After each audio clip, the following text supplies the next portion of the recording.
This world is not yet ready for all that you will do. Your time will come, Diana. And everything will be different.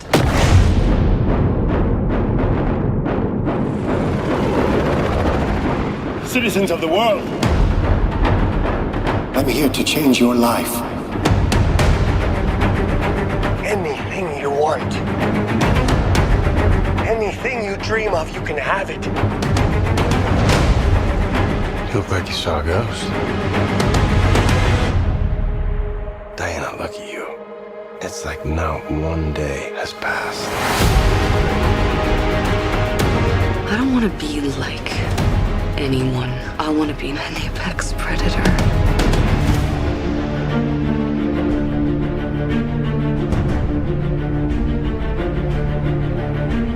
Believe it or not, we are hitting 100. That's right, our episode today is the 100th film we've discussed on the Film Board. It's been nearly a year full of digital releases that we've been talking about, and while I'm sure we all wish for this episode we could have been back in theaters, the world still is what it is, and while some theaters are in fact open and showing this movie, I'm guessing that we all still watch this at home because the movie we're here to talk about is Wonder Woman 1984, which made news when Warner Brothers announced they'd be releasing it on Christmas Day, both in theaters and on HBO Max. This was, of course, the film that essentially opened the gateway for Warner Brothers to do the same thing with many films on their slate through 2021. How has Wonder Woman 1984 set the stage? Is it fine watching it at home, or did we miss the big screen feel? Did it hold up to the quality the first film surprised everyone with? Or does it feel like so many other films in the DCEU, clunky and ineptly handled? My name is Andy Nelson, host of The Next Reel, and today I'm chatting with three hosts from various Next Reel properties to get their thoughts on this movie so we can share them with all of you. Mandy Kaplan, how are you doing today? I am well, thank you, Andy. How are you? I am great, ready to talk Wonder Woman with you, especially since you're not really a superhero fan. So this will be really exciting to hear what you have to say. No one's ever excited to hear what I have to say. In this house, anyway. This is great. Thanks. Ray Delancey, how are you doing over there? I am just fine and dandy. How are you? Happy holidays. Yes, happy holidays. We are right in the middle of it all. And Ocean Murph, welcome. Hello. Thank you. Yeah, feeling good after the holidays. Ate a bunch of food. Moved to a different house. Oh. And I'm looking forward to discussing this movie. Indeed. Well, as we say on The Next Reel, when the movie ends, our conversation begins. This movie is over, so let's talk. Mandy, what are your initial thoughts of Wonder Woman 1984? Well, as the person who does not watch superhero movies, I enjoyed it. And I didn't think I would. To prep for it, I watched the first Wonder Woman, which I did not enjoy, nor did I understand it. And I am a reasonably intelligent person, but I had my 10-year-old pause it and explain what was going on. I was so lost. This one I understood. It was much cleaner plot-wise and less jumping around in time. And I understood it all. To say I liked it. Did I love it? Would I ever watch it again? Would I recommend it? No. But was it a reasonably painless way to spend 2 hours and 40 minutes? Sure. Ray, what about you? Well, my thoughts on Wonder Woman and the Sorcerer's Stone is I think it was just as much a mess as most of the other DC movies. I mean, it wasn't like terrible bad, but it's not one that I'm really going to seek out again. In my opinion, there was one big thing that could have saved this movie. And that is if instead of the wannabe oil baron, the Ponzi scheme guy, if the villain had been Ron Popeil. Yeah, exactly. Ocean, your thoughts on the movie? I thought the movie was great. It's better than the first one by a mile. I thought it was entertaining the whole way. It didn't even feel like a long 2.5 hour movie, even though it was 2 hours and 40 minutes. I felt that the characters' motivations in this one, they all made sense. I thought they did a good job of building up multiple villains, which is a difficult task to do in movies. And so I think that there's a lot more to love here than to hate. And so I'll start there and we can dig into all the details as we move on forward. For me, I'm kind of in Ray's camp on this. I really enjoyed the first Wonder Woman, and I was really expecting this to kind of give me some of that, and I felt this one was lacking. I felt like they were pushing to try doing too much. That's not to say I think that it's just a terrible movie. I think that there were actually some really interesting themes that they were exploring in the film. I enjoyed the way that they were porting over some of Wonder Woman's nemesis from the comics. I thought they did some interesting things with it. I was one of the people that was really worried when I saw the trailer and I saw that Steve Trevor was somehow magically in 1984. And I was really concerned that I was not going to buy into it. Surprisingly, that was one of the things that I bought into the most with this film, is the way that they worked that in to make him appear in 1984. It was touching.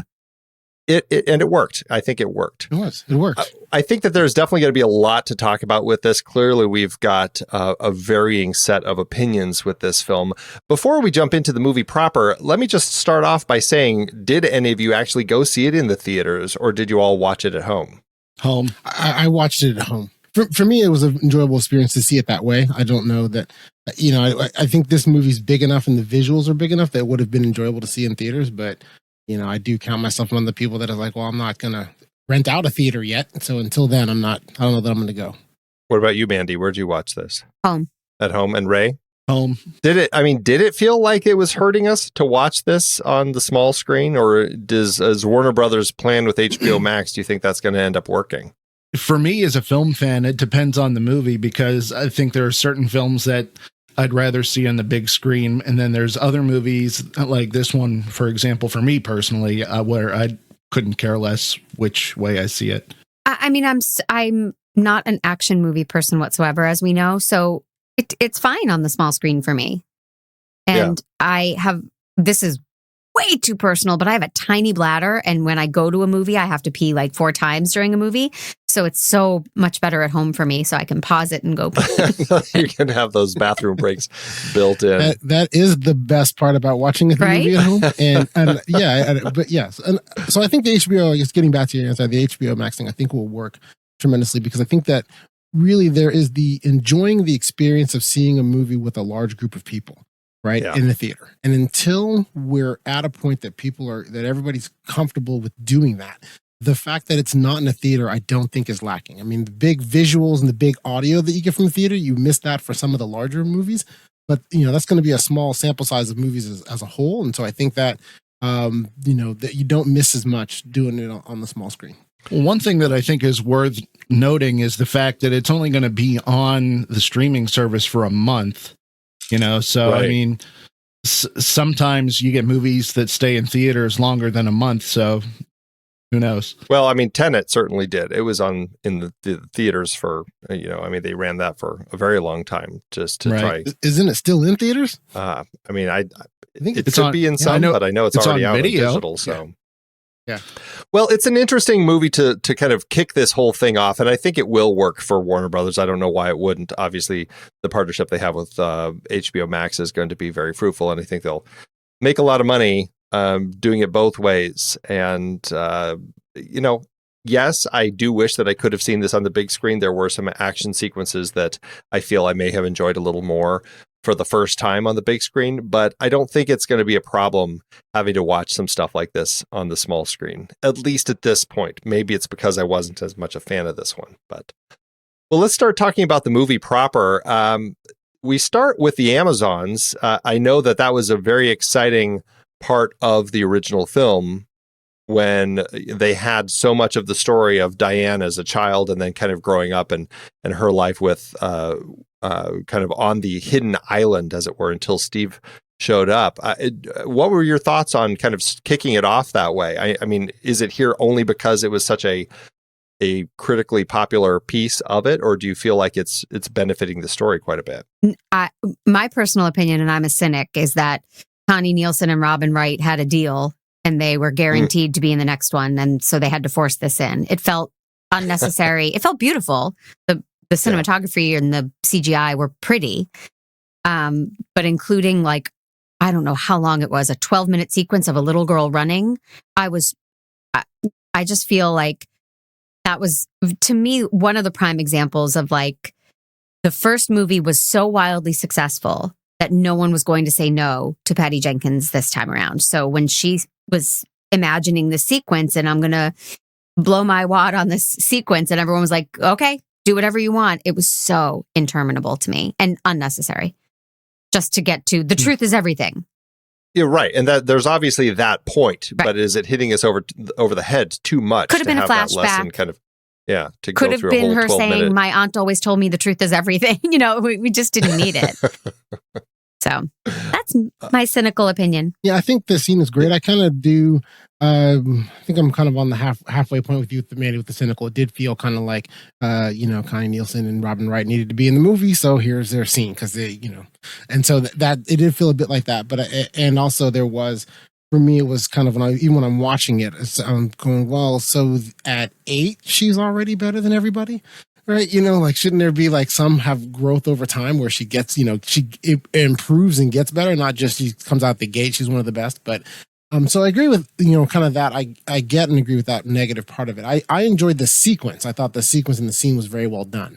My only real quibble with it was that it had that power at the end of the truth is everything. Look at our example Artemis and how she became a hero through patience and doing good works and and that you need to be honest and that's where real heroes come from. But it didn't really come through the rest of the movie. Right. It wasn't like there were other points in the movie where, she had the choice of either being honest or deceitful and then made the right choice. Right. It was really, she was making choices, but it wasn't about, deceit or not deceit, not to be deceptive. And so I didn't feel that the point that they were making there resonant with the rest of the movie. And I would like to have seen it where had that truth point mattered more, then this scene would have been more important and more integral to the movie as opposed to a cool action sequence to start it up, for the first 10 minutes. Well, do you not think that it was kind of about cheating and that's kind of what she was doing with Steve? And like she was cheating the fact that he's dead to keep him alive now and wanted to, keep that wish because she found a way to kind of cheat reality so that she could have him, and the same thing that Barbara was doing? Or you don't see that? I guess I don't see it the same as that because so she didn't get there on purpose, right? When she made the wish, she didn't realize that was even happening. Once it occurred, obviously you're going to take advantage of that for a minute and just be like, I don't care what's happening, but you're back. I love you. It's great. And then really the next day, she's like, we should figure out how you're here. Right. And then once they finally figure out what it is and she understands the consequences of what it is, of course, she doesn't want to let him go. But she doesn't really fight against it above what I would consider normal, right? There's the normal amount of, I don't really want to do this. But when push came to shove or when anything started happening, then she did do what it took to then move forward from that. And she wasn't, trying to cheat the system, I think, like some of the other characters were. So I just didn't feel that it was intentional enough. I didn't hate the beginning sequence. And I really didn't have a problem with it per se, other than the fact that to me it seemed like it was just fat that could have been trimmed off to save us some runtime. But the one thing that occurred to me during the Amazon sequence was, my God, I hope this isn't one of those scenarios where they have a flashback every 20 minutes back to her when she was a kid. And that wasn't the case here, which I was glad for. But ultimately, this is such an inconsequential sequence. I mean, obviously it does have, the key philosophy of the movie in it, but like Mandy said, you could have achieved that with just about anything. Yeah, I mean, I thought it was really fun to watch. I mean, I really love this world that they've created with the Amazons. I think it's just beautiful. Just watching what they're doing is fantastic. I really hope that the Olympics looks at this and figures out how they can integrate this in as a new type of pentathlon, because it was pretty exciting to watch. But yeah, I wish that I felt like it did more for me. And I guess, starting there, I guess I wasn't surprised because I know it was such a hit when the movie came out that they, like, if memory serves, they found a way to shoot some scenes in this same kind of world for, I think it was Justice League. to have some flashbacks from her to that whole world again. And so clearly people like to see this part of the story. They like the way that it gets integrated. But I feel like I'm with all of you that it just seemed like a little too much. And I was just like, it's a fun sequence, but I just felt like there were quicker and just better ways to kind of get it across. Yep. So Yeah. I agree with that. And I just do want to, before we move on to that, wonder, maybe it's possible, and I'm just arguing with my own point, maybe it's possible that we're overthinking this second section of the movie, and that it could be like this section is like the first 10 minutes of every James Bond movie. Right? It's a big action sequence that's cool to watch, but really is completely irrelevant to everything else you're about to watch. And it could be that they were just doing that with an Amazonian twist where she's a kid. Like, here's 12 minutes of an action sequence, but it doesn't mean anything to the rest. I mean, I feel that's pretty possible because, I mean, the idea of kickstarting an action movie with a big action sequence makes perfect sense, right? I mean, you're going to have this exciting bit, and why not start it with this group here? I just still feel like we could have had her doing something in 1984 that might have, been a way to lead in the story a little better. So, And I hate to be a negative Nelly, but I would, if I ever had seen a James Bond movie, I would hate it in a James Bond movie too. It would feel like, get to the story. Let's look, where are we? What's, what's happening? So, I mean, it is very, very much an action movie trope. But yeah, there are points where it's like when it really connects, and it does connect because of the thematic lesson she learns and all that. But as we said, it just takes a long time. It's like watching a pod race, and then finally getting the message out of it. So let's not compare it to one of the worst movies ever made. All right, well, let's jump then. This does. It's titled 1984. It takes place in 1984. Why do all of you think that it takes place in 1984? And is that, could it have been a present day story, or are they just trying to keep Wonder Woman to be kind of a period story? Because the last movie was a period film, and now we're in a period film. Are there any problems with this, or is it all working for you? Problems galore. Okay, Ray, what are the problems? Ray's fired I'll up. tell you, I'm with you there. This is one of my biggest issues with this movie. I am so sick of the nostalgia train in cinema in general right now. And if the 80s, I feel like we've gotten so much 80s callbacks in movies lately, just and TV shows. Gag me with a spoon. You know what I mean? No, but so you're going to bash the 80s tropes with an 80s trope? You get the irony, Ocean? Yeah. Yeah. Seriously, like, I feel like this is so overdone, and it totally could have been done today. I mean, people are going to look at today's films 30 years from now and think that we were trying to recreate the 80s in real life or something. I mean, it's getting annoying. And the amount of mentions, setting it in 84 doesn't bother me at all. And Ocean had some really fine points about why that works that I won't pretend are mine. But the amount of like, my biggest pet peeve is how many references. So you walk by a guy and he's in a Miami Vice t-shirt, and then the Kristen Wiig is drinking a Bartles and James, a very clear homage. And it's like, we get it. It's 80. Stop with the references and the product placement and all that's what bothers me. Not setting it in that world. It's I think enjoyable to see what technology was and what fashion was, but all of the I'm not thinking of the right word, the tropes or the little gimmicks that they put in to prove their point, it drives me insane. I guess I'm kind of baffled by this thought process, because we don't say that about movies that are set in the 60s or the 50s or any other decade, right? I mean, is it that the movie's set in the 80s and it bothers you that it's the movie, or does it bother people because people just don't like the visuals of the 80s, right? Like maybe, because, we look back at that stuff and think, okay, that like parachute pants were stupid, right? Fanny packs are, dumb. Like, and like when you look back at it, you're like, what were we thinking? How does it look like this? And this is all crazy, right?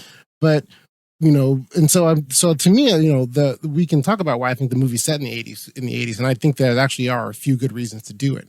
But I do wonder the backlash of it. Is it that you feel like, let's say the movie had been set in the 60s or 50s, would you also feel that way, that it should be set in present? Or is there something specific about the 80s? I didn't have any issues with the last film, the fact that it was set in a totally different period. Like, I didn't have any issues with that. I agree completely with Mandy and Ray that this film is hitting you over the head so much with the 80s nostalgia factor. And I have the same problem with people doing it in the 60s, when every other character is like a hippie saying, "Hey man," and or a very 60s stereotype. I just felt like they were playing the stereotypes far too extreme and pointing it out so much that it's like, yes, I get it.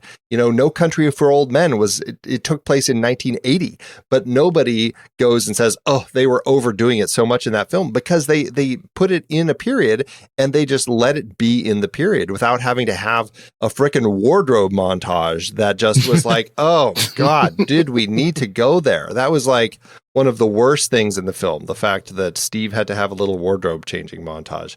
I don't mind it being in 1984. I do have questions about it, but I think largely I get why they were picking the year, or at least the decade. But I just wish that they weren't feeling like, hey, let's just do everything we can to remind you this is 1984. Yeah. Everything's big and garish, and it just was too much. It's too cutesy, and yeah. I was watching Young Sheldon, and it's the same, and everything they reference is like, a phone in your purse, that'll never happen. It's just so obnoxious. Like, it's the tone, to answer your question, Ocean. It really isn't when it's set, it's the tone. Mm-hmm. It's the wink of it all that really gets under my skin.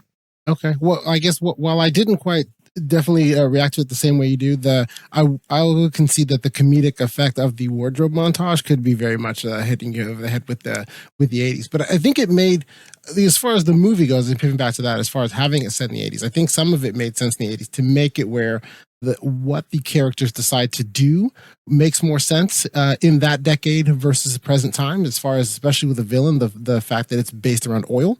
Having our primary villain, basically start out as an oil shyster. He's doing a Ponzi scheme, but, doing oil and everything, makes more sense in the 80s than it would in present time. For whatever reason, there seemed to be in the movies, in one of those movies, like she's trying to keep herself a secret. Right, like when it was in the mall scene, when she's doing when she's rescuing the little girl, how she immediately throws her bandana or headband to then take out all the cameras, which, in 84 there'd only been 3, right? And where in present time there'd have been hundreds of them around her. So there are certain things, about that I think make some sense to have it set in the 80s. But I get what you're saying. The wardrobe montage, I'll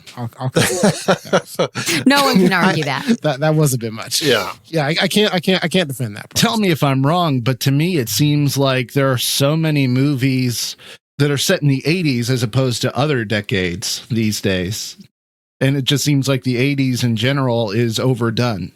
I don't know. While I can't think right off the top of my head right now, maybe you can then list out some of the others as far as comparing it to other movies, how many are in the 80s now versus other times. I think that the 80s style and the 80s look is so distinct for really 2 reasons. One, it's very distinct in how it looks, and 2, we all lived through it, right? So we're going to notice a lot of little things that you wouldn't otherwise notice, right? Like even if you take, so for example, in Wonder Woman, the first one, right? They make a lot of references to the fact that she's wearing clothes that show her legs below the knee, right? Which, in our times and sensibilities in our lifetime, that really doesn't matter, right? But during World War I, a woman never exposed anything below her ankle, right? And they kept doing that trip over and over again with kind of what her outfit is and how it looks in that time frame. And so I think that there are things about it where there's parts of it that, yes, there could be more movies that are coming out like that, but I think it's just more that we're going to notice it because the 80s is like, well, I was alive in the 80s. I know what that looked like. it resonates much more with me. Whereas you show me a movie set in the 20s, and for the most part, if you're not dealing with an historically accurate event, I'm just going to take your word for it. So that's what things were like. I don't know. Well, it doesn't bother me, the chauvinism in the 80s. Great. Yes, it was a chauvinistic time, or, the inequity between men and women. That doesn't bother me. Yeah, like why are they wearing heels? Right, but in terms of, so you said, like, pointing out, oh, Diana, you're showing a lot of leg and we don't do that. And that's a sign of the times, and that doesn't bother me in any decade. Yes.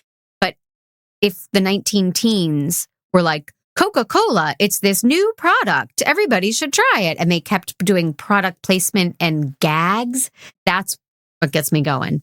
So then, were there parts of this movie that you felt that was happening? Yeah, with the wardrobe and the homages to the Bartles and James wine cooler and the Miami Vice, and just all that felt very forced and cutesy. I mean, it was kind of fun to see, like, oh yeah, women did wear those outfits when they went to the gym. Like, there were those moments that I had, but largely it's like, yes, what she put on in the gym, I was like, wow. But I mean, I guess let's talk about why 1984 then, because I mean, yes, we have some real issues with the fact that they overdid the 80s-ness of it, but I mean, obviously they picked the 80s for a reason. Ocean, you had some points that you wanted to talk about as far as why you felt like this period was good. You brought up the whole oil thing. And honestly, I'll say, I think it could have worked anytime. I think that the way that Maxwell Lord's character was written, he didn't have to be in oil. He could have been in any industry. It didn't have to be oil. So why 1984? What was going on in 1984 that makes that such a pivotal year for this story to be taking place? Well, the oil thing, I think, then it is specific, obviously, not only the history of oil, but how, what it was treated as and how it worked in the 80s, right? That it was still something that could be considered an exploitable commodity, that it would make some sense that people because you had the Texas oil booms in the late 70s, and then you had when Saudi Arabia came online with oil, and that to use that as the driving trope of the Ponzi scheme, right? Because there's kind of two things that are happening. It's almost it is a little slight misdirection, right? So he's a big oil guy that he's trying to make this oil scheme go forth, right? But really what he's doing is he's just doing a Ponzi scheme. And so by doing the Ponzi scheme with the oil, you kind of have that as your driving trope that gets them to, that gets them out to Cairo, and it has them with it, travel around, and they have other things. But the question is he really trying to do any of that? Because he's not. Like, that happens to be his job, but really he's trying to get the wish stone so that he can become a genie, basically, right? I mean, exactly. So why can't that be with like a tech guy in the present day? I guess that's my issue with it. It's like, I get that. I understand your point about the whole oil baron thing in 1984 and why it fits that period, why that makes sense at that particular point. But I don't understand, that's not his character through the course of the story. His character is, I want to be greedy and I want to have this wish stone, which is, wish stones, are, I mean, they're good any year. Yeah, I can see what you're saying as far as, yes, the wish stone is good any year, and what he's doing is a Ponzi scheme, and I think that the Ponzi scheme, to be able to do it with where there isn't any there with the oils and with the land, like we're going to dig out this gold that's going to come later, and to have something like the way you have that as your setup initial trope for it to then move forward to being really just the biggest Ponzi scheme ever. Because that's why he wishes to be the stone, because he wants to be the biggest Ponzi scheme ever. So the oil part, I think, works, and that's why I think it only works in 84. And if he did it as a tech guy, I think that you have a lot of other issues. I do think that with Diana wanting to hide, being, like I said earlier, about hiding, being a superhero, that works in the 80s because you're not going to have as many cameras. Well, you brought up a point about Steve also. Oh, well, the thing I brought up about Steve earlier was that it allowed, that was a shift in the tonal shift in the movie, right? Because when you're first coming in the movie, where it's very 80s, it's very nostalgia, we're looking at it like, all this stuff is super old. But when they bring Steve back, right, it turns it into kind of moments of where the 80s looks futuristic because he's looking at it from eyes from the 1920s. So an escalator is a futuristic thing. The train, the subway train that goes through is futuristic. Space travel. A TWA airplane, which none of us have probably even seen since the 80s, is this wonderful futuristic thing. And so I think it creates a nice, sweet tonal shift as well to the movie, not just that it's just old looking nostalgic, but then also you have a character who's like, it's like you're kind of rediscovering the 80s. And you know, you can almost like, you know, kind of like when you have a child and you're rediscovering the world again. Like, you know, like when my oldest was 2 years old, I was never so excited as to see a train as then, right? Like all of a sudden, oh my God, trains are exciting. So it allowed a tonal shift of the movie that it made it where these things were being rediscovered through this character. And you could then look at the 80s not only nostalgically or, you know, like all this old stuff, like when you first come in, but then you can look at it again like, hey, you know what? That is kind of amazing. And I can see how you would see that as amazing. And it makes it where it's a little bit of a, you know, nice, better, prettier thing, right? And there's a sweetness to it that wouldn't exist without the Steve Trevor character. I think that's a really interesting way to approach it. I think it could have worked in the present day, but that was one of the things that when I approached 1984, I thought was actually a really interesting point that I hadn't thought about. That I was like, you know, that's actually really interesting coming at it from the two different points in time. Steve from so far before it and us from so late after it, and having them look at it together.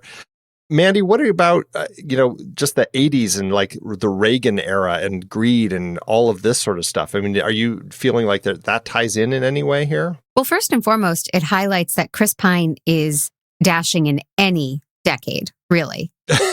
I mean, by any standards at any point.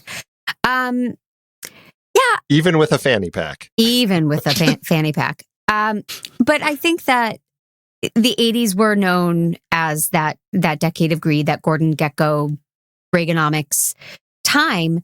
So it does work. And I think building to the end where he needs to connect with the world and there's no internet and there's no, you know, he's like, wait, if I broadcast from this place, I could be seen on all the TVs and the store windows. And that, you know, for that to be as cinematic as it was, it needed to be back before the internet, but when technology was edging up to the internet. That made sense to me. From an artistic standpoint, pick a time and go for it. Set it in the 80s. That's fine by me. But I do think it could have worked. If the story took a different turn, it could have worked in the 50s or today. There's no reason. Yeah. I think that's an easy sell.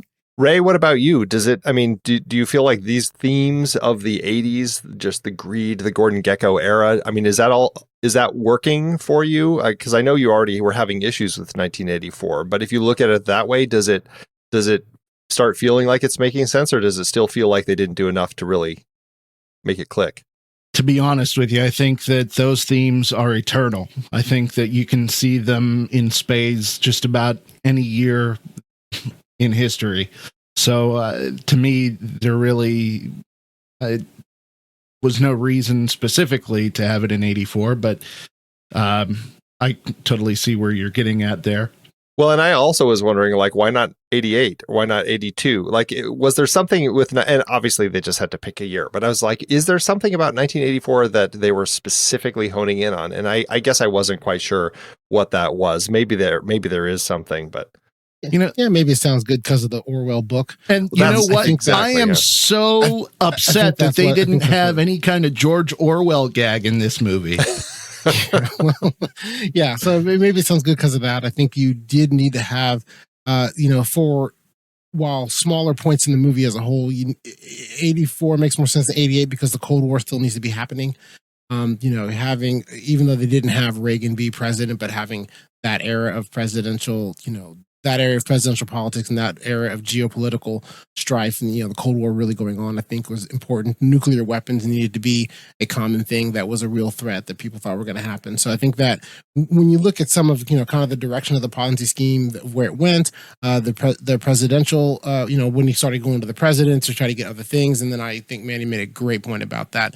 The technology of the internet didn't truly exist yet. And so, that time frame is really about right. Because, if you start going to 88, 89, the internet is, it's not what it is today, but it's a lot further along than it was. And then you have mobile phones and things like that interfere with the face-to-face action. Those giant car phones, they'd be using those giant car phones, which would be great. Yeah. Those bricks that people had. Well, okay, so this is the 9th film in the DC's universe here. Mandy, I know you haven't seen any, except I'm assuming just these 2 Wonder Woman films. Correct. So Ray and Ocean, I don't know if you've seen all of them, but how does this feel as like another step in kind of building this extended universe that DC's trying to put forth? And would it have made more sense? Because let's see, the last film that we had from them was Harley Quinn, Birds of Prey, and then we had Suicide Squad. Was that one before that? And Justice League. Do those count? They're all in. They're all part of it. And, okay. And so I feel like the last time we saw Wonder Woman was Justice League. I know we're getting a whole new version of Justice League as an extended kind of miniseries. But based on what you've seen so far, are you feeling like, is this a good kind of brick in the whole universe that they're building here? I feel go ahead, Aaron. I feel like this is really filler.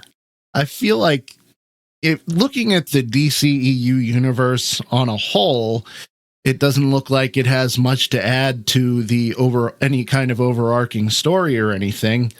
And as a sequel to Wonder Woman, it touches on some of the things that the first one did, like she's now learning how to deal with the loss of Steve, which I thought that part of the story was good. Whenever she had to renounce her wish, she had to come to terms with the fact that she had to let him go. I thought that was a great moment of character development, and also just something good to show in movies, because you don't see that too often. As a matter of fact, in movies like this, you often see people that just hopelessly cling to their past and to those that they've lost. So I thought that was good. But other than that, there wasn't really a whole lot to this movie that didn't seem like it was just flash and filler. Would it have felt the same to you if it took place after Justice League, like in the present day? Honestly, I don't think it would. I think that's tough to say. It really is, but I don't think it would have. I guess I take a different tack to that. I think that it adds quite a bit, but I think that really the problem the DCEU has is that Justice League exists. And so that they have to overcome it, right? Those movies were straight garbage. And they're now trying to fix it, right? They for some reason didn't realize that Marvel's model was right. These movies, you make some individual movies, so you care about the characters individually, and then you bring them together, and then now you have something. Now you've got a story that you can build upon.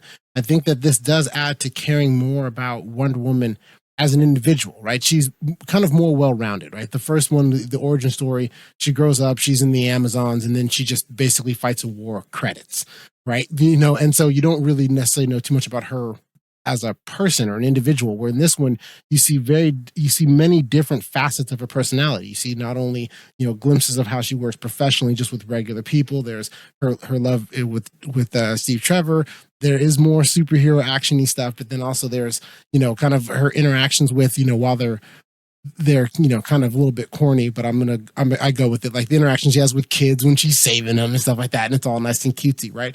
But there's more aspects of her personality to where now it's like, okay, the next movie she's in, you can find somewhere area in there where you care about her as a character, and that they should have done that with all of those, Superman, Batman, everybody before bringing them together to Justice League.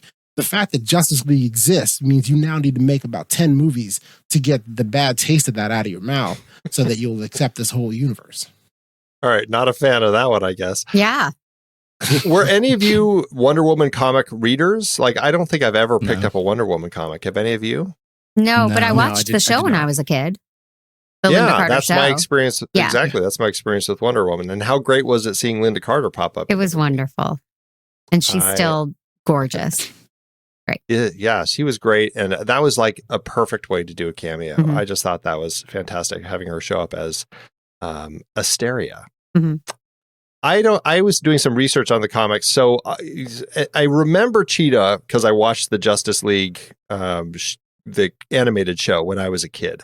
And she was one of the regular villains. And apparently she is one of Wonder Woman's longest running villains. She appeared in Wonder Woman issue 6 and has basically been one of her evil nemeses since then. Oh. Barbara Minerva is I think the third of 4 iteration of Cheetah. And so to that end, we're looking at a big Wonder Woman villainess here. How does Cheetah work? Barbara Minerva / Cheetah / Kristen Wiig. You know, I feel like this whole movie is just one big mixed bag of superhero tropes, but her in particular seemed like almost a blatant ripoff of Electro from The Amazing Spider-Man 2. Just there's like blotted that movie out of my memory. There's just like such a parallel there because both characters are like these losery people that work for this big corporation or company or whatever. And then, you know, they get involved with the hero and they want to be the hero or like the hero. And then they end up getting power and becoming the villain. Interesting comparison. yeah, I had forgotten all yeah, of that. I thought of Amazing that Spider-Man too, 2. But Well, no, that's also in Batman Forever. Same deal. So yeah, so there you go. So yeah, I hadn't thought of it at that angle. I think that it was, kind of making her this way was, way to humanize the character, because in the comics the origin's very different, right? It's very much an archaeological, there's archaeological digs, and she goes out and she finds different there's like different not stones, but different items she has to find in other countries, and then that's where the power of the cheetah is passed down. It's reminiscent of kind of how Black Panther works. There's like a power of the cheetah that can be passed from person to person, and so I think that fitting that type of origin into this wouldn't have worked. And so I think that they took, which, now that you bring this up, Ray, does sound a bit more like a tried and true superhero trope. They took this way to introduce the character and then to have it come forward. I think that they do a good job in terms of, I think Kristen Wiig does a great job pulling the character off, especially given the material of what we've got here. She does a great job of pulling it off. It does work. There are a couple of, questions you have about, like, why does she get 2 wishes? Does it matter that you wish once in the stone and once in the guy? I guess you get 2. Right. But they, so yeah, for some My family debated that quite a bit. Cheetah. Like, I thought you got yes, exactly. 1 wish. You got 1, what? right? But I was like, I guess the stone grants 1 and he grants 1, so you get 2. So he so says he's the wish giver, so he can basically do what he wants. But no, he can. He says also he can only do it once per person, because he goes up to his employees like, "Oh, I already did it with you once." And yes, exactly. Well, but he didn't do it when he was the wish done with her, so that's why I had a real issue with that. That was yeah. And then there was, and as far as even the going to the ending, one of the things that it allows you to continue that character is, all this wish renouncing that was happening. Well, Barbara Minerva didn't renounce her wish, right? Well, so she's still cheating. I was really, right. That's exactly a point. I was like, okay, so they're definitely keeping her in their hip pocket for future Wonder Woman stories, because she is such a kind of a key nemesis for her. Mandy, Kristen Wiig. Yeah. I mean, she's pretty fantastic. I love her. What did you think of her and her turn in a superhero movie covered in cat fur? I loved her. I thought she was fantastic. And I'm curious, though, as a person who doesn't, I've seen a lot of movies in my life, but not a lot of superhero movies. The moment she appears on screen with the hair and the glasses, I know she's going to turn into an evil nemesis to Wonder Woman. And then my 10-year-old looks at me after she opens her mouth and he says, she's going to turn into a bad guy. I know it.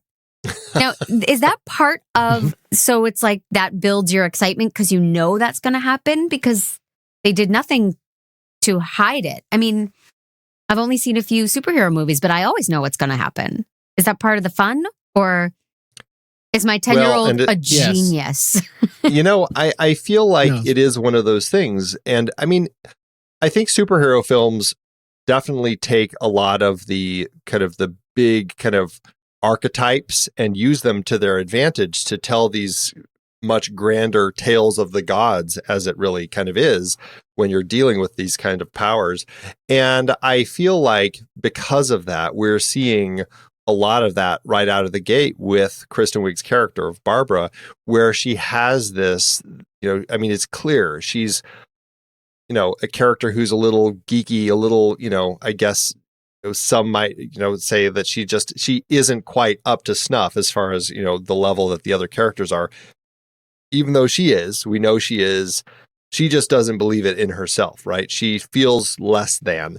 And because of that, it's coming across to everybody, even though Diane sees, Diana, she sees that she's a good person. She has this personality, but she doesn't see it in herself and she wants more. And I think that they're playing with those archetypes quite a bit, where you see the archetype of here is a woman who sees herself as less than, sees Diana as something to aspire to. And so I feel like there is probably this archetype of that jealousy where she is going to become the villain. So right. I guess to that end, they do paint it pretty obviously. Yeah. Yeah, but also I don't think that that's unique to superhero movies, right? Well, it's a storytelling device. Yeah, it's a storytelling device. In most movies, when you go in, you kind of know who the heroes and the villains are, and then in some movies you'll know who the villain is right away, and some movies you'll find out later on in. And so with superhero movies, it just seems so telegraphed. I don't think they ever try to hide it, right? But it's I think that's just it's a nice hero trope, and it is. I would say yes, it is part of the fun of the whole thing of seeing. Okay, well, how did they go from this friendship? They were best friends and tight and buddies, and now they're adversaries at each other's throat. And how did that happen? So that can be I would like to have seen your version though, Mandy, where they really are like best friends through the film, and Max is the villain, only to have a big surprise that all of a sudden it twists and now she is a villain too. Like, I think that would have I would have felt, it's like when you find out that what's his name in Frozen is really the bad guy. Right. It's like, that gasp Hans. that you get in the theater. It's like, right. Oh no. Yeah. It's like, I would love to have had that. And in my version, it would have been Barbara Minerva as the puppet master. Like, she would have been using Maxwell Lord for her bidding. I'm just for the record. If anybody wants me to write the third one, that's what I'm pitching. Yeah, well, and it could be they may not had enough, weren't sure enough about how to proceed with this if there be a third one. Because I think a lot of times the way you do that in a superhero movie is Cheetah doesn't really become Cheetah until the next movie, right? That you build the friendship and everything through this, and then maybe there's like a end credit scene of where it's like, well, maybe she. Right. Makes a wish or gets a wish, like kicks off that first event, but then nothing happens until the third movie. You could do it that way. And there's been some that would have kept this one shorter and more, I don't know. Shorter. This movie was the perfect length. The perfect length to fall asleep to. I just wanted to say, I just found it interesting whenever she makes her first wish, whenever Barbara makes her first wish, she says, I wish to be strong and sexy and confident, just like Diana. And then when she gets noticed by her coworkers, the only change that happened was that she ditched the skirt for leggings. Right. Because it's an inner confidence. That makes sense. And apparently it's the bedhead also, because she slept on her desk too. There's no inner confidence. She didn't know there was a change. She didn't take that thing seriously. Yes, I agree. But I think that it's much more of a statement of where she was always ignored. She did change the leggings and that's it. And I'm with you there. But it was really that their reaction to her was different. They then viewed her as attractive the way they would view Diana.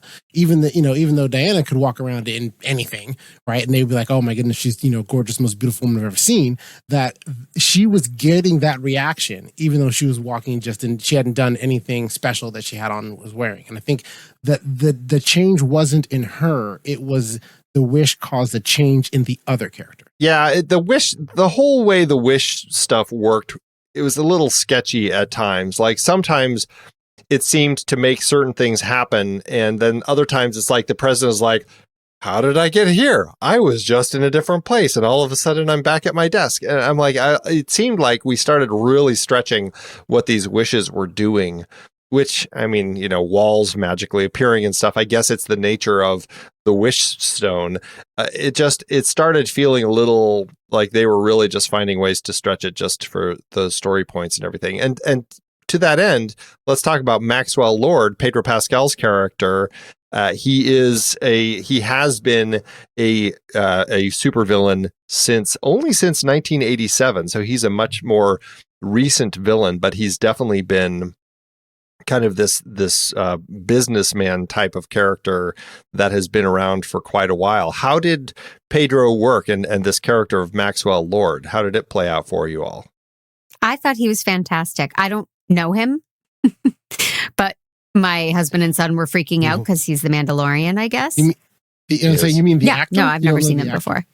And I thought he was fantastic. I hated him.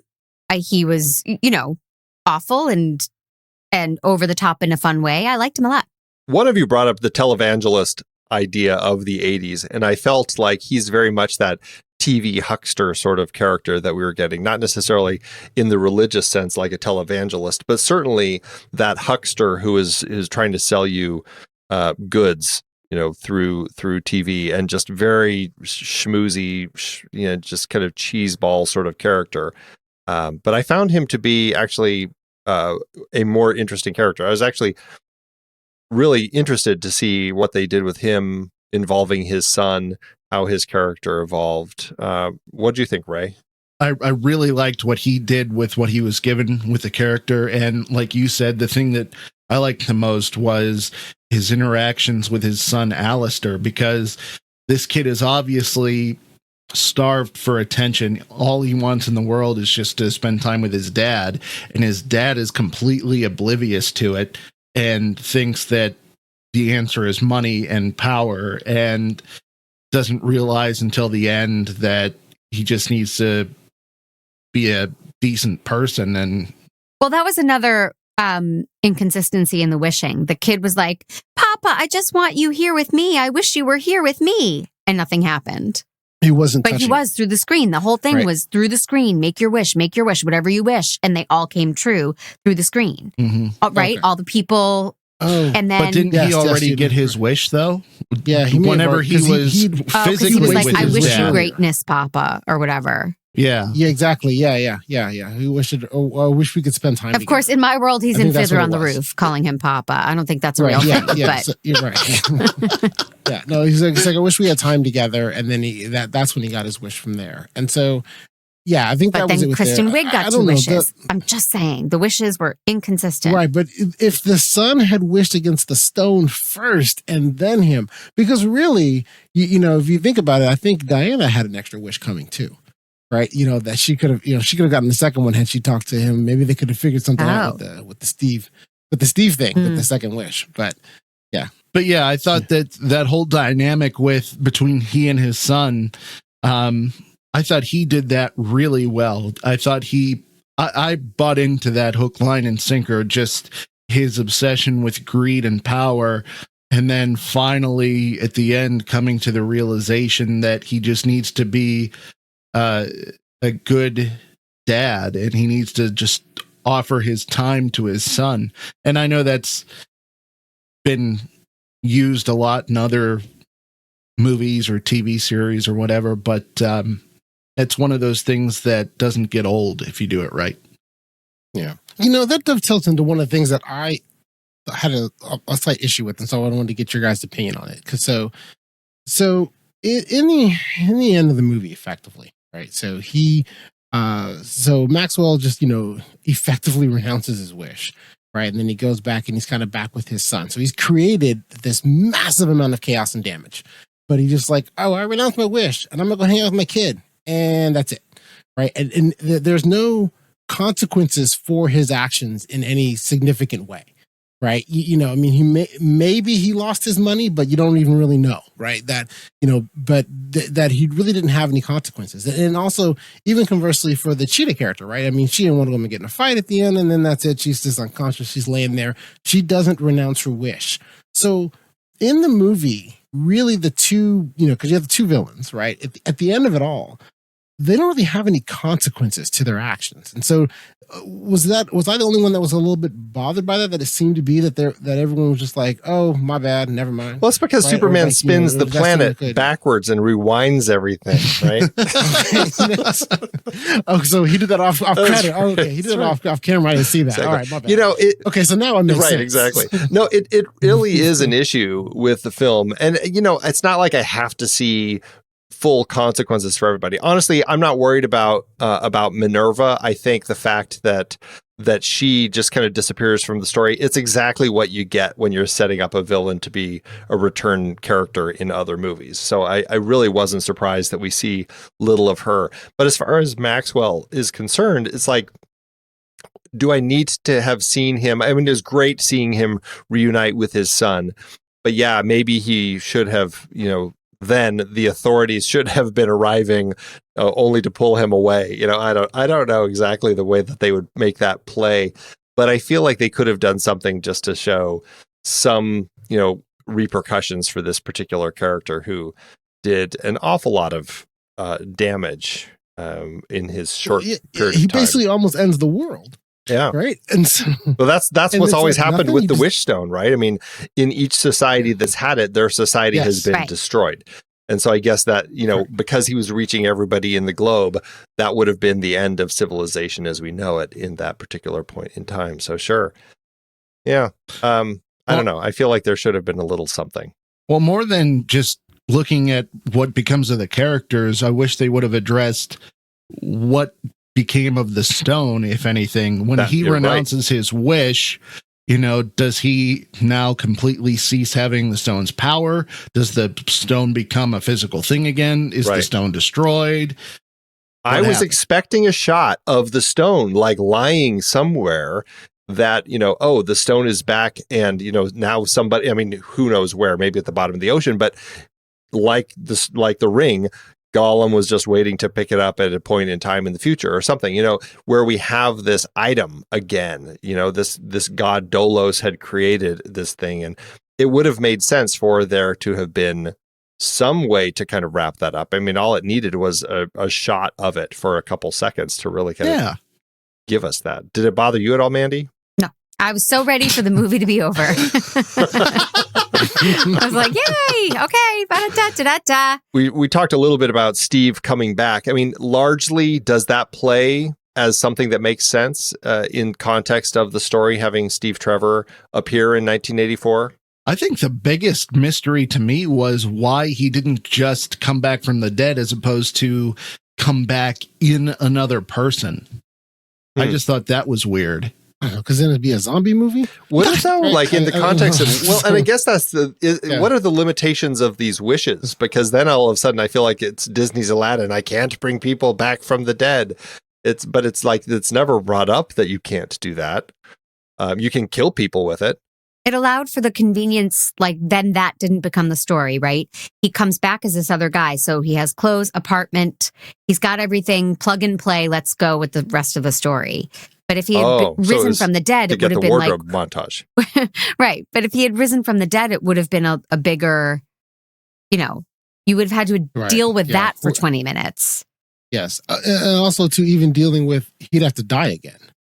Right. So if because he's in essence a spirit in another body, as soon as she kisses him, runs away, I renounce my wish, the regular guy whose body he effectively possessed would just be like, how did I get here? Right. And then he could just move on and live his life. Whereas if it's his actual body, then, I mean, I guess he has to die. Not necessarily. Something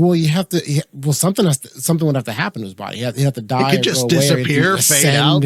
Maybe he ascends into heaven, or, I don't know. They have to do something. But yeah, no, I agree. It would create where you'd have to do a lot of story explaining how his body is there and then what happens to his body when it's gone, versus if he's just a spirit possessing something, he shows up, he's in, and then he's out. I just thought it was a weird way to go. I didn't hate it per se. It just like whenever he shows up at that gala or whatever they're having, I was so stinking confused. Like, here's this guy, and then the camera spins around, and then all of a sudden it's Chris Pine. Like, wait, what?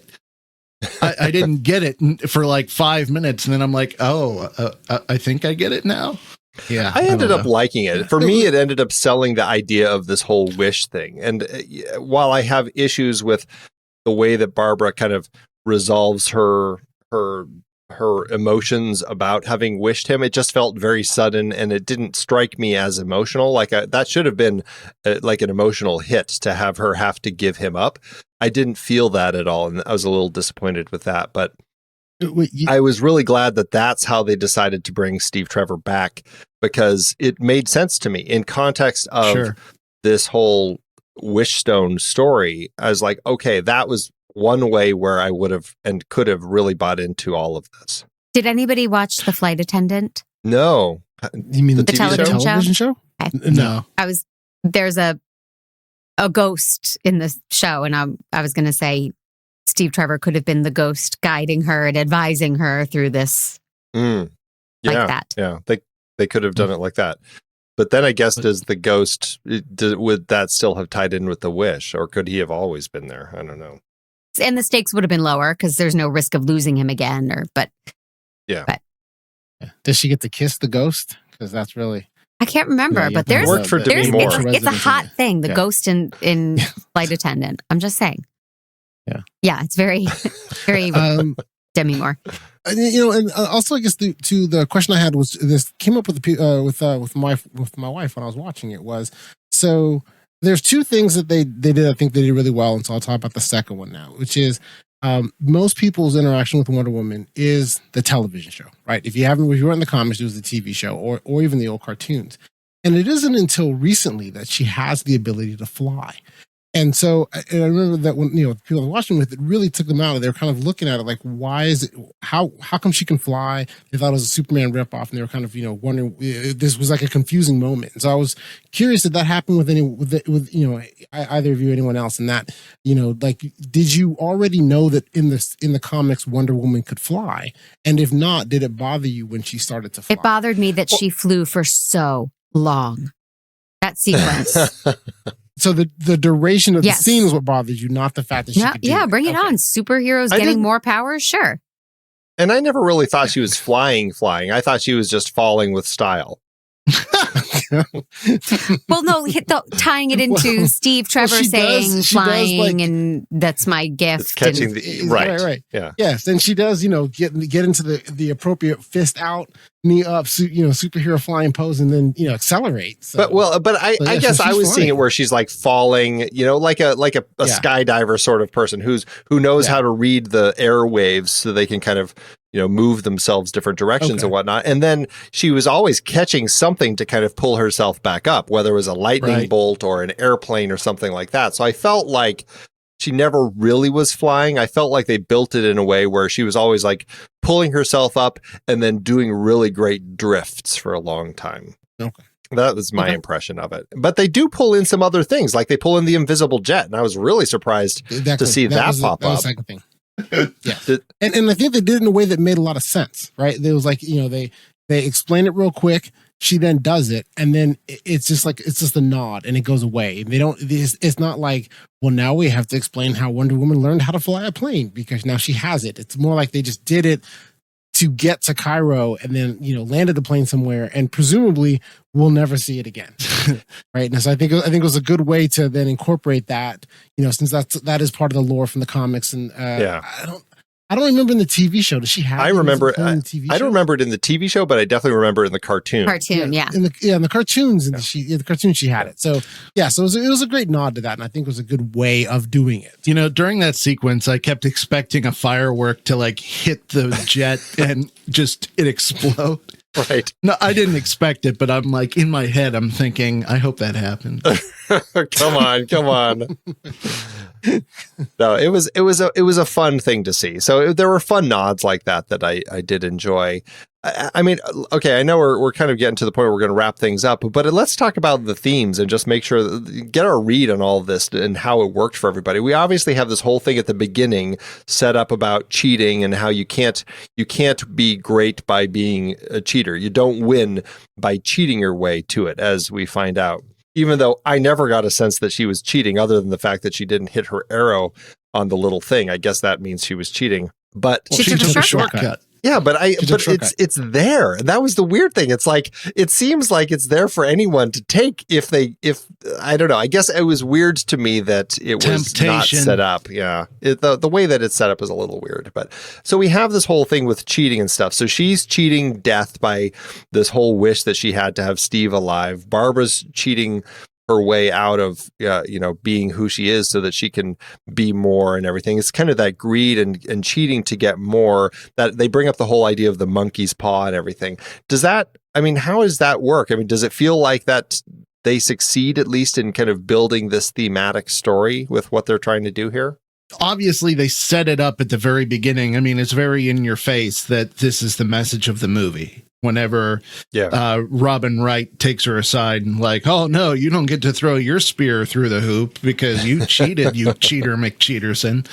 But I felt like the movie dragged on for so long that I forgot the whole purpose behind what was going on. And then it wasn't until she flat out says the words, "I've been cheating," that I'm like, oh yeah, that's a thing. Yeah, right. So I think that leads to really maybe then two sides of the same coin. One, I think that ultimately, no, it doesn't really work thematically throughout the whole movie, because I don't think any of us really even saw that as a theme throughout the whole movie.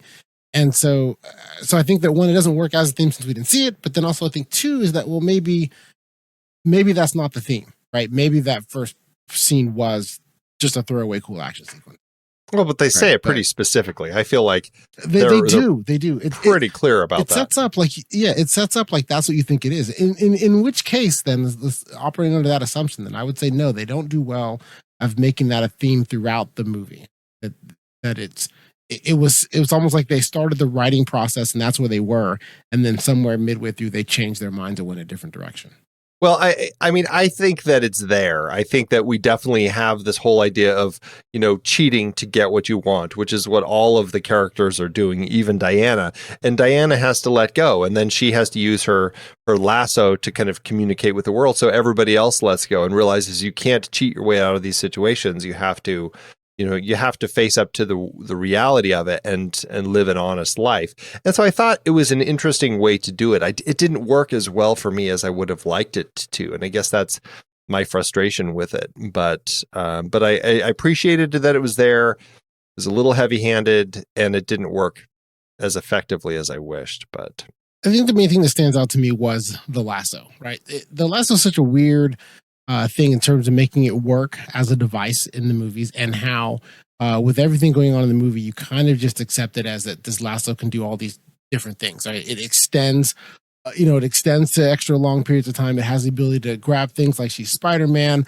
There's a couple times where you can reach lightning with it. You can reach lightning, right? You can reach lightning with it. You can fight with it. There's a scene in the mall where it splits in two, and then it grabs two bad guys at the same time, brings them together, and then it comes back together as one. I mean, it does all these different things. And so I think that they did a good job of, when you incorporate it through, it's, after you kind of get over the initial, it just looks a little bit different because it's, it's a lasso that they incorporate it very well into everything. And it seemed to be much more of a natural extension of her character versus this weird CGI element that was just showing up. The only thing that really sticks out to me was I was impressed that they didn't seem to be oversaturated with CGI this go around, and the CGI that was there for the most part was done well enough to where it didn't look overly fake. So many of the action sequences were, I recognize them from other things. Oh, she's holding on to a car underneath. Didn't Keanu Reeves do that? Didn't Harrison Ford do that? I've seen all of these things before. That's more of a script thing or an action thing. I don't enjoy big, huge action sequences. So to me, they looked a bit fake. But seeing it with my son, and he likes to say, like, "Oh, that's cool." Like, he's validating the filmmakers. "Oh, they did that well. That's cool." So, like, when the plane disappeared, he got really excited by that. So I think they did that. There were some really cool effects, that they pulled off. But yeah, overall, I didn't think anything was groundbreaking or. Yeah, I guess I didn't either. And I was hoping that, in context of some of the fight sequences, I wish that, they would have been a little more interesting, a little more something. I mean, she had some great poses. Diana has some fantastic poses, like when the tank flips over and she comes midair. I mean, there were some cool scenes like that, but I didn't feel like the action sequences brought anything new. Except for Cheetah, like when Cheetah, it was actually when it was still just Barbara, but when she dives at the lasso and kind of spins her way through it to attack Wonder Woman, I actually was like, okay, that was a cool moment that I liked quite a bit. And then I just felt like their final fight sequence had like none of that excitement. And I was really surprised by how lackluster the final battle was between Cheetah and Wonder Woman. It just really just fell flat in every aspect. Yep. Yeah. No, I agree. That was the lower. Their first fight was much better than the second one. The first fight seemed to be a ham-fisted reason to throw in the gold suit. Yeah, right. Exactly. It doesn't even I guess that it was so she could block Cheetah's punches, because other than that, it served no purpose. And then Cheetah was still snapping off feathers off the wings. Yeah. Exactly. Yeah. So I think there's just they had an idea for a cool gold suit and thought, hey, let's just throw it in. No, they need which to sell was the ripped new off toys, from right? Power Rangers. Well, yeah, so. it's an interesting entry into the DC universe, I suppose. I mean, I think Wonder Woman is a great character to have out there. I'm thrilled that it's a strong female character that I can show to my daughter, and it's something that we can talk about and be excited about. I love that she's out there. I've always enjoyed the character of Wonder Woman, even though I just have never known much about her. I can't help but wish that the film had given me more. But even though I thought they did some interesting things with it. Any last thoughts from all of you before we talk about our star ratings? Let's rate. Yeah, let's talk about star ratings. Okay, all right. So out of 5 stars, we love letterboxd.com. They're a site that we use to talk about movies, to rank movies, to chat more about movies, all of that. So out of 5 stars, what would all of you give to Wonder Woman 1984? Well, I'll start with the positive, and I would give it 4 stars and a heart. I thought this was a very fun movie. I thought there was as I said earlier, I thought they did a great job developing multiple villains. I thought it was fun. It was light. It was 2.5 hours of movie that did not feel slow and like I was enduring the movie. I was really enjoying the movie. It isn't perfect. There are little quibbles here and there that I can see with it.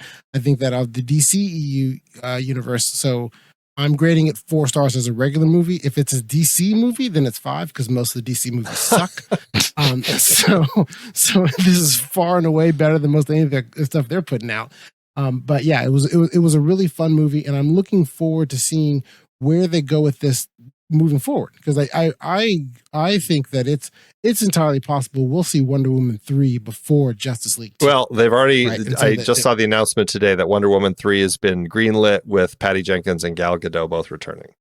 So there you go. Yeah. So it's entirely possible that'll happen next. And so then I'm looking forward to seeing where this goes. And this is an interesting storyline, an interesting character that I still want to see more of. And so I really enjoyed this movie. Great. Mandy, what about you? I'd give it 3 stars. It was fun. 3 stars. It was fun. Is that 3 stars and a heart saying that you like it, or 3 stars? It was fun, but I'm not going to give it a heart.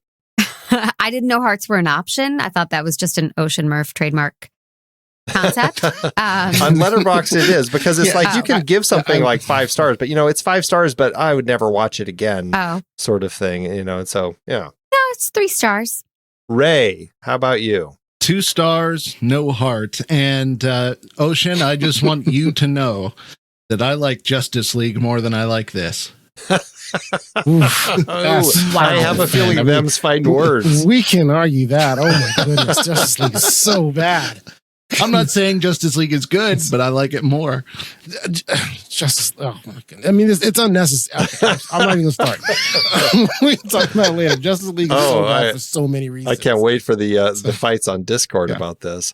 Well, for me, I'm going to give this, I'll say 2.5 stars. It wasn't a favorite. I certainly liked the first one more than this. I think they're doing some interesting things here. I like the themes. I like some of the characters. I just didn't feel like it landed completely. And so, but I'll give it a heart because it still is a fun enough movie. So 2.5 stars with a heart. So that lands us at 2.875 overall. And so, it rounds up to 3. So that's about where we're landing today. Where are we going to go from here? We are going to be trying something new for 2021 with the Film Board. For one, JJ's taking a bit of a break from the host role for the show. He's going to pop back in as a voice periodically, but I'm going to be sitting here in the captain's chair for the time being. We're also going to be popping up more often in your feed. We're not quite at a point where we're going to be covering a new release every week, but we are certainly going to be hitting at least a few weekends each month to see how that goes over the course of the year.